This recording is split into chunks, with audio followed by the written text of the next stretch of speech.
Assalamualaikum warahmatullahi wabarakatuh.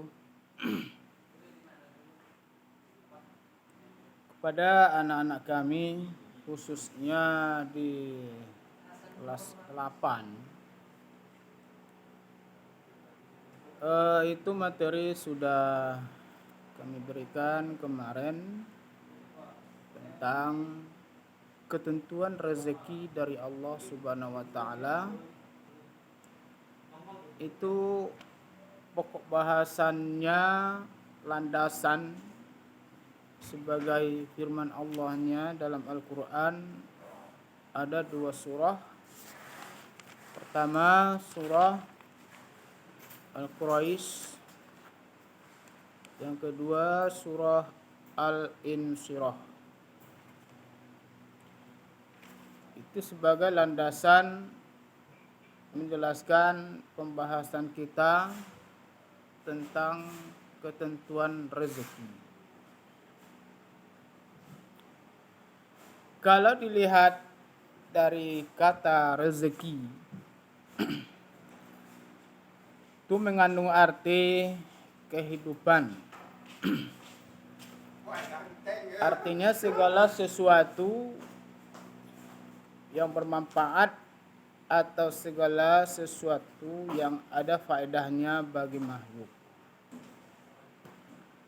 Sedangkan rezeki dari Allah Subhanahu wa taala dapat dimaknai sebagai penghidupan, segala sesuatu yang bermanfaat atau segala sesuatu yang ada faedahnya yang berasal dari Allah Subhanahu wa taala.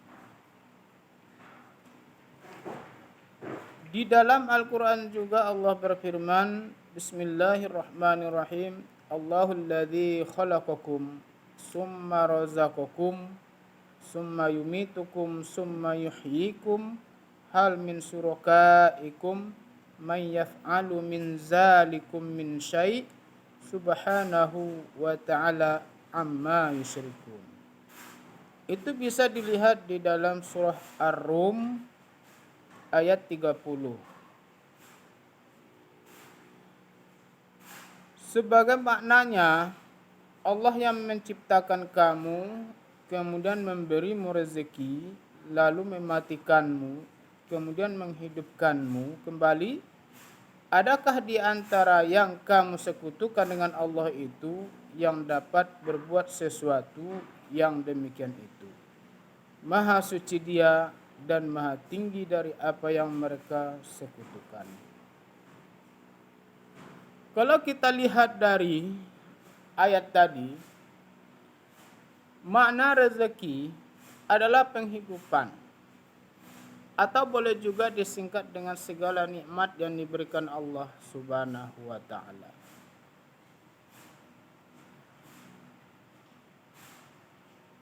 Di dalam kehidupan manusia, terutama kita sebagai umat Islam, kata rezeki tidak lepas daripada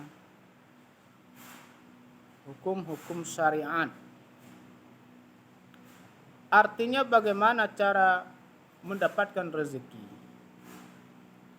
Bagaimana cara memanfaatkan rezeki?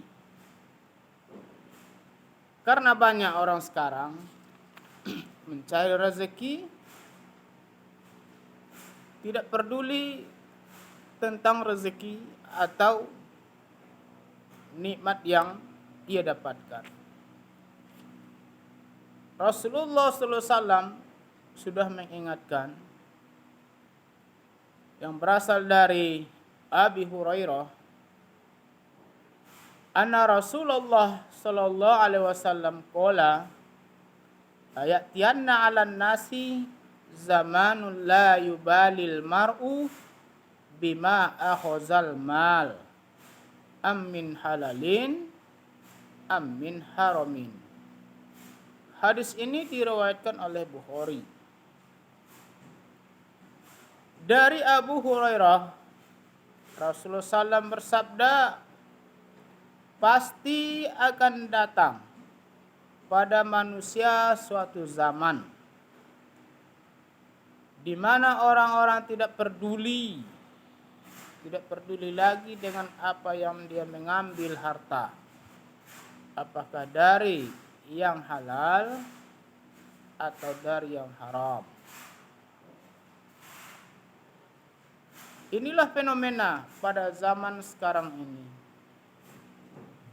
Segala sesuatu yang diterima, dia beranggapan itu suatu nikmat.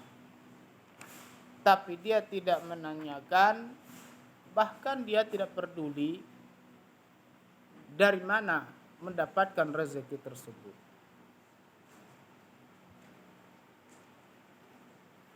Untuk itu kita sebagai umat Islam, kita harus memperhatikan bagaimana memperoleh rezeki. Disinilah Allah Subhanahu wa taala menjelaskan di dalam surah Al-Quraisy itu tentang keadaan orang-orang Quraisy. Sebagaimana Al-Quraisy ayat 1 sampai 4, Bismillahirrahmanirrahim. Li'ilafi Quraisyin ilafihim rihlatas syita'i was-sayf falyabudu rabb hadzal bait alladzi at'amahum min ju' wa amanahum min khauf.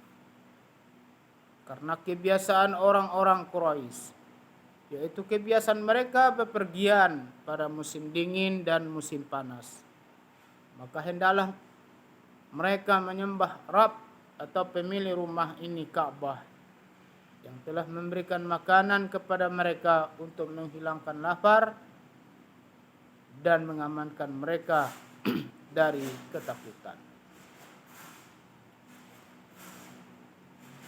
Surah Quraisy ini termasuk surah Makkiyah. Artinya surah Makkiyah itu yang diturunkan sebelum hijrahnya Rasulullah SAW ke kota Madinah. Suku Quraisy adalah mendapatkan suku kehormatan. Sebagai apa? Karena suku Quraisy ini adalah dipercayakan untuk bisa memelihara Ka'bah. Suku inilah yang memelihara Ka'bah dan menjaga Ka'bah itu sendiri.